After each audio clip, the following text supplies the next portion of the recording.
जय शिवराय मित्रांनो ई पीक पाहणी का कधी कशी करायची, केल्यास काय फायदे होतात, न केल्यास काय तोटे होतात, मोठ्या प्रमाणात शेतकऱ्यांच्या माध्यमातून विचारला गेलेला प्रश्न आणि याच्या संदर्भातील तुम्हाला समजेल अशी माहिती आजच्या व्हिडिओच्या माध्यमातून घेण्याचा प्रयत्न करणार आहोत। मित्रांनो, एकंदरीत आपण जर पाहिलं तर राज्य शासनाच्या माध्यमातून 31 जानेवारी 2023 रोजी ई पीक पाहणीच्या संदर्भातील नवीन मार्गदर्शक सूचनाचा GR निर्गमित केलेला आहे, ज्याच्या माध्यमातून शेतकऱ्यांनी ई पीक पाहणी कशी करावी आणि त्याच्या पुढे तलाठीच्या माध्यमातून व्हेरिफिकेशन त्याचं अप्रूव्ह कसं द्यावं याच्या संदर्भातील मार्गदर्शक सूचना निर्गमित करण्यात आलेल्या आहे। याच्याबद्दल आपण यापूर्वीसुद्धा माहिती घेतलेली आहे आणि याच पार्श्वभूमीवरती याच्याच आधारे राज्यामध्ये आता हा ई पीक पाहणी प्रकल्प राबवला जातो आहे।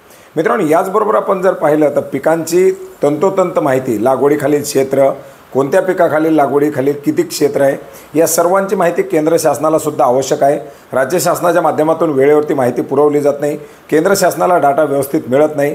या पार्श्वभूमीवरती केंद्र शासनाच्या माध्यमातून सुद्धा डिजिटल क्रॉप सर्वे ॲप्लिकेशन आणण्यात आलेले आहे, जेणेकरून खरीपाच्या हंगामामध्ये किती पेरणी झालेली आहे, शेतकऱ्यांकडे कोणत्या पिकाची किती लागवड झालेली आहे, एकंदरीत पिकांची परिस्थिती काय, हा सर्व डाटा जर व्यवस्थित आला तर पुढचे जे काही अन्नधान्याची जी सुरक्षा आहे ती करण्यासाठी केंद्र शासनाला मदत मिळू शकते। यासाठी याच ॲप्लिकेशनच्या माध्यमातून प्रत्येक राज्य सरकाराने आपली ई पीक पाहणी करावी अशा प्रकारचे निर्देश देण्यात आलेले आहेत।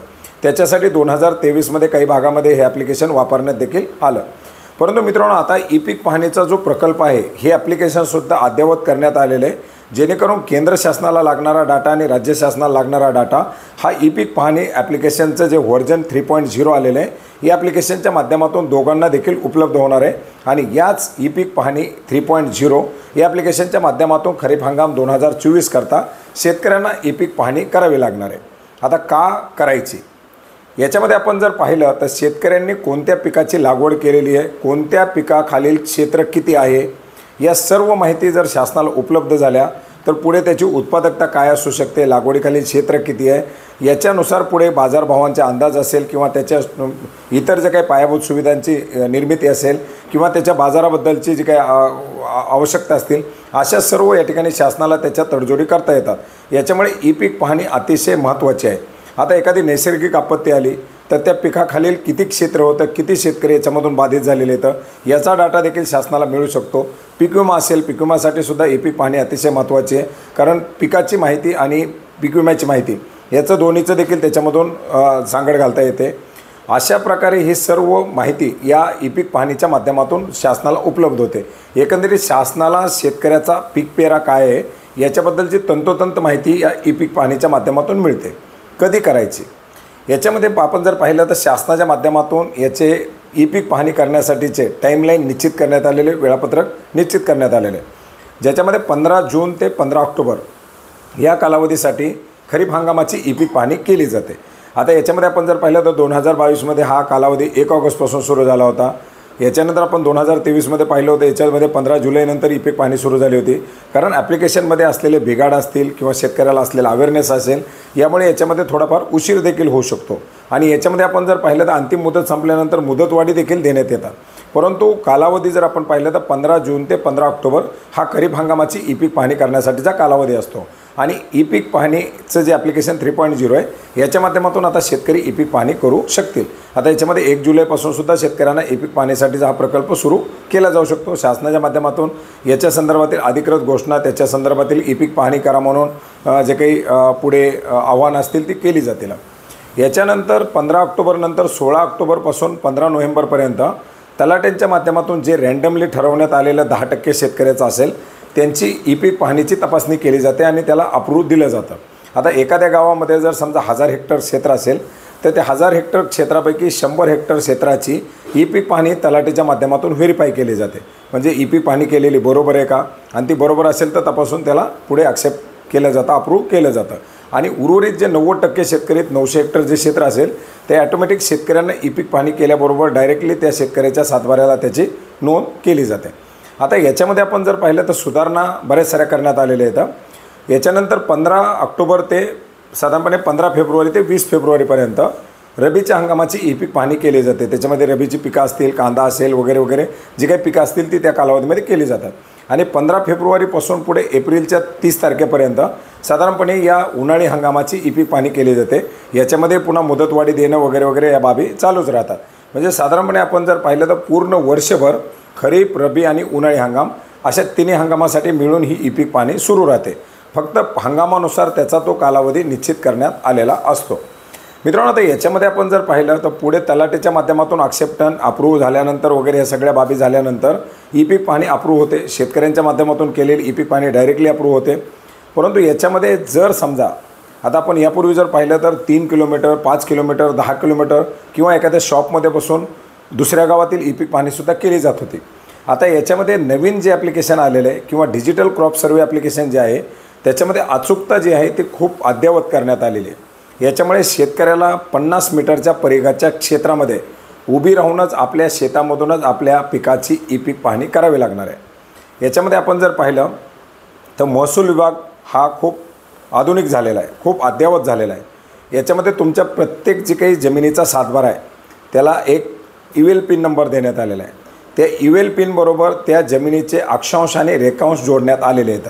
म्हणजे ज्यावेळेस कधी तुम्ही तुमच्या शेतजमिनीचा ऑनलाईन नकाशा पाहता त्या नकाशावरती तुम्हाला जिओ टॅगिंगचं जे काही रेफरन्स आहेत ज्याच्यामध्ये अक्षांश आणि रेखांश या दोन्हीची माहिती तुम्हाला देण्यात आलेली आहे. त्याच्यामुळे तुम्ही ज्या सर्वे नंबरची ई-पीक पाहणी करताय त्याचे अक्षांश आणि रेखांश आणि त्याचा दिलेला मध्यबिंदू याच्या 50 मीटरच्या परिघामध्ये असेल तरच त्या शेतकऱ्याची ई-पीक पाहणी आक्षेप केली जाते. आता याच्या व्यतिरिक्त जर काही प्रकार करण्यात आले तर ते त्या ठिकाणी पकडले जातात, ते त्या ठिकाणी निदर्शनास येतील. अशा प्रकारे त्याच्यामध्ये तरतुदी करण्यात आलेल्या आहेत. तर अशा प्रकारे तुम्हाला तुमच्या शेतामध्ये उभा राहून तुमच्या पेरलेल्या पिकाची ई-पीक पाहणी करायची आहे. याच्यामध्ये तुम्ही जे पीक पेरलेलं असेल त्याचीच ई-पीक पाहणी जर केली तर ते तुमच्यासाठी आणि शासनासाठी दोघांसाठी सुद्धा फायदेशीर आहे. आता ई-पीक पाहणी केली तर काय होतं, जर समजा कांद्याचं आपण पाहिलं होतं अनुदान दिलं, कांद्याचं नुकसान झालेलं असेल, शेतकऱ्यांनी कांद्याची ई-पीक पाहणी केली असेल तर तो त्या अनुदानासाठी पात्र होतो.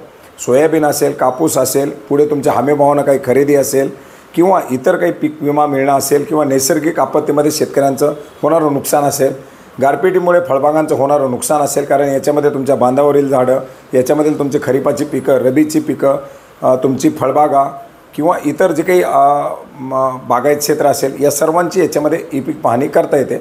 आणि त्या प्रत्येकानुसार तुम्हाला या ठिकाणी जर काही नुकसान झालं तर तुम्ही ती ई-पीक पाहणीनुसार पात्र होऊ शकता. आता याच्यामध्ये आपण जर पाहिलं तर पीक विमा वेगळा राहिला, शासनाची नैसर्गिक आपत्तीची नुकसान भरपाई वेगळी राहिली किंवा शासनाचं एखाद्या पिकासाठी दिलेलं अनुदान वेगळं राहिलं. याच्या व्यतिरिक्तसुद्धा बऱ्याच भागामध्ये जंगली वन्य प्राणी जे आहेत या वन्य प्राण्यामुळे सुद्धा शेतजमिनीचं नुकसान होतं. अशा परिस्थितीमध्ये जर शासनाच्या माध्यमातून दिलं जाणारं जे कॉम्पन्सेशन आहे, जे काही नुकसान भरपाई आहे ती जर तुम्हाला मिळवायची असेल तर त्याच्यासाठी सुद्धा तुमची ई-पीक पाहणी झालेलं असणं बंधनकारक आहे. जर एखाद्या शेतकऱ्याच्या शेतामध्ये ऊस असेल, ऊसाचं रानडुकरामुळे किंवा इतर होळीमुळे काही नुकसान झालेलं असेल आणि त्या नुकसान भरपाईसाठी जर शेतकऱ्याच्या माध्यमातून ऊसाच्या नुकसान भरपाईचा जर क्लेम केला तर ती नुकसान भरपाई मिळवण्यासाठी सुद्धा तुमच्या शेतामध्ये ऊसाची ई-पीक पाहणी झालेलं असणं आवश्यक आहे. तर याच्यामुळे तुम्हाला ई-पीक पाहणीसुद्धा करणं गरजेचं आहे. तोटे काय होतात, जर केली नाही तर पीक विमा मिळण्यासाठी मुश्किल होऊ शकते, नैसर्गिक आपत्तीच्या नुकसान भरपाई मिळू शकणार नाही. तर अशा प्रकारे जर एखाद्या वन्य प्राण्याच्या नुकसानामध्ये काही नुकसान झालं तर ते मिळणार नाही किंवा उद्या जर नैसर्गिक आपत्तीमुळे काही नुकसान झालं त्याची जर काही नुकसान भरपाई आली तर ती मिळणार नाही. उद्या हमीभावानं काही खरेदी होत असेल त्यावेळेस तुम्हाला तो प्रॉब्लेम आहे. धानाचा बोनस असेल किंवा इतर काही भावांतर योजना वगैरे राबवल्या तर त्यासुद्धा तुम्हाला त्याच्यापासून वंचित ठेवू शकतात. त्याच्यामुळे ई-पीक पाहणी अवश्य करावी. आता बरेच जण म्हणतात मग पीक विमा भरायच्या आधी ई-पीक पाहणी करायची तर गरज नाही. पीक विमा भरण्यासाठी तुम्हाला 15 जुलैपर्यंतची मुदत दिलेली आहे. तुम्ही पीक विमा भरू शकता. पीक विमा भरत असताना तुम्ही तुमचा पीक विमा जोडायचा आहे आणि त्याच पिकाचा त्याच क्षेत्रावरती तुम्हाला पुढे जे पेरणी केलेलं असेल त्या ॲक्च्युअल पिकाची तुम्हाला ई-पीक पाहणी करायची. तर का करायची, कधी करायची, कशी करायची याच्या संदर्भातील ही एक महत्त्वाची अशी माहिती होती. आता प्रत्येक जिल्हाधिकारी कार्यालयाच्या माध्यमातून त्या जिल्ह्यातील शेतकऱ्यांना ई-पीक पाहणी करण्यासाठीचे आवाहन केले जातील. त्याच्यामुळे पेरणी करा, शेतामध्ये पीक उगवून येईल आणि शेतामध्ये पीक उगवून आल्यानंतर हे नवीन अद्ययावत ॲप्लिकेशन डाउनलोड करून 1 जुलैनंतर तुम्ही तुमच्या कधीही शेतामध्ये ई-पीक पाहणी करू शकता. परंतु खरीप हंगामाची ई-पीक पाहणी खरीप हंगामामध्येच करा, रब्बी हंगामाची ई-पीक पाहणी रब्बी हंगामामध्ये करा आणि उन्हाळी हंगामाची ई-पीक पाहणी उन्हाळी हंगामामध्ये करा. परंतु ई-पीक पाहणी आवश्यक